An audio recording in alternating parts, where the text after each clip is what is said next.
Check करिए।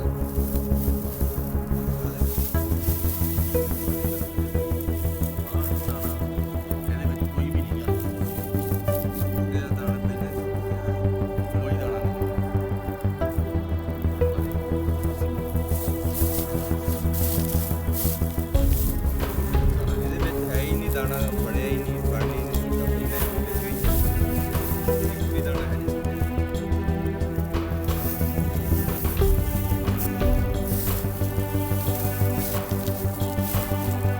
जहाँ जहाँ गड़ेमारी हुई वो तो बहुत नुकसान हुआ, उसका सरकार को, सेंट्रल सरकार को मुआवजा देना चाहिए।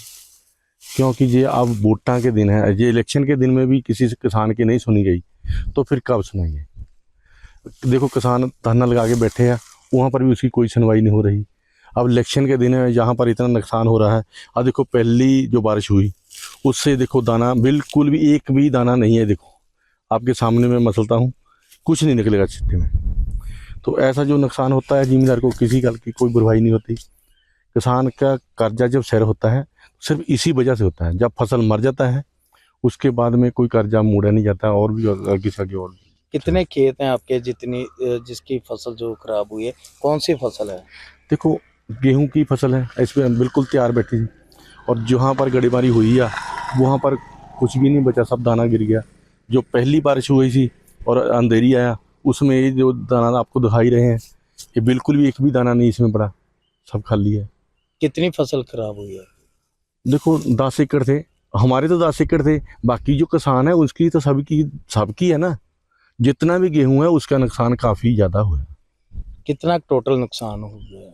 देखो 25-30% तो आराम से हुआ, आराम से जी।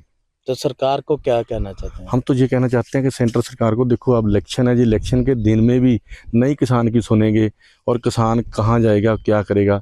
इसीलिए तो धरना लगा के बैठे हैं कि देखो किसान के जो सिर पे कर्जा हुआ वो इसी वजह से हुआ, जो इसका नुकसान हो जाता है उसका कोई मुआवजा नहीं मिलता। देखो जी, फसल तो पहले भी गिर चुकी थी, पूरी तरह से बिछी हुई है, आप देख रहे हैं। तो जो रात में गड़ेमारी हुई है ना, उससे भी जो पक्की फसल पे गड़ेमारी होती है तो उससे बहुत ज़्यादा नुकसान होता है, क्योंकि जो दाना पक्का हुआ आता है वो जल्दी गिर जाता है। हरी कणक में इतना नुकसान नहीं होता है, लेकिन जो पहले ही गिर गई है उसके ऊपर गड़ेमारी हो गई है तो उससे तो 25-30% तो नुकसान हो गया जी। आपके कितने खेत हैं? मेरे 25 से 30 के एकड़ है कणक, जिसमें से देख लो हुण तुसी आप ही भी चौथा हिस्सा उसमें नुकसान हो गया है। तो उसी हिसाब से हमारे जो 6-7 किला तो समझ लो बीच में से निकल जाएगा। कितना नुकसान जो हुआ है? नुकसान 25 से 30% हो गया है। और अगर 40,000 की निकलनी थी कणक तो चौथा हिस्सा उसमें 10,000 किले का तो नुकसान हो ही गया ना, एक एकड़ के हिसाब से।